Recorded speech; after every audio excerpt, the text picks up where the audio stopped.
Here's meteorologist Stephen Jones.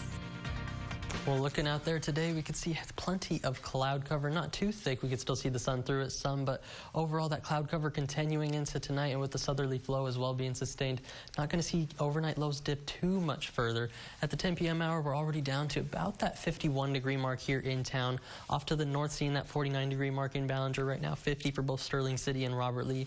Down towards I-10, a little warmer, 53 for Ozona and Sonora. And the warm spot right now looks like it's Brady, off to the east at 54 degrees. So only about 5 degrees or so across the region. The dew points seeing a little bit more of a spread, or actually a little bit less now as we're going into the evening, seeing more of that moisture really working into the region. Junction at 42 degrees dew point, here in town at 39, and that's the same for Robert Lee. And we're going to continue to see these increase as we go through the overnight hours, up to the upper 40s, if not that 50-degree dew point mark. Relative humidity indices around those 60s right now, and we're going to watch those rise as well as you see more of these greens working into the Concho Valley tonight. We're going to see a little bit of a bounce there going into tomorrow, but then by Sunday, more of those greens and blues working into Texas, especially along the eastern half of the state. It's going to lead to some more rain working its way in around our area. Not too much in terms of rain totals, unfortunately.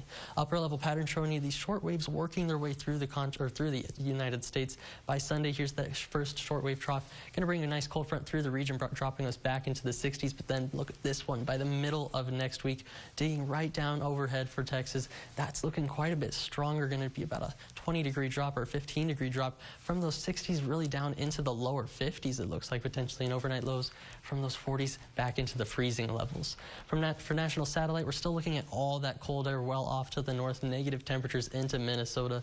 That snow working into the northeast, but of course off to the west, all this Pacific moisture. And when we go into Texas, you can see we're dealing with some of this subtropical moisture as well, working over Mexico and right overhead for the Concho Valley, and really along the panhandle as well, with developing some showers into West Texas as well. As when we turn on the radar, you can see really just those light showers is what we're looking at across the region. Getting closer to the Concho Valley, you can see it's getting close from about Midland to Fort Stockton right now, but for right now, we're still sitting pretty dry across the Concho Valley. Futurecast is going to show you how we could see some of that activity making its way into the area from about midnight through 3 a.m. is what it's looking like, but then just that more of that cloud cover going into tomorrow.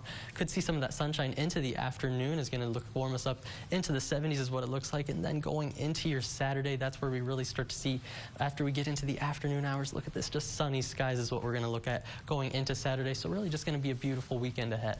So like I said, into the overnight hours, that southerly wind at 10 to 20 miles an hour, and then cloudy sky is going to work together. Only going to see our temperatures dip into about 47 degrees or so, and could see that isolated shower pop up. Tomorrow, some more sunshine as we go into the afternoon. Daytime highs up towards that 71-degree mark, and still a little breezy out of the south, about 10 to 20 miles an hour.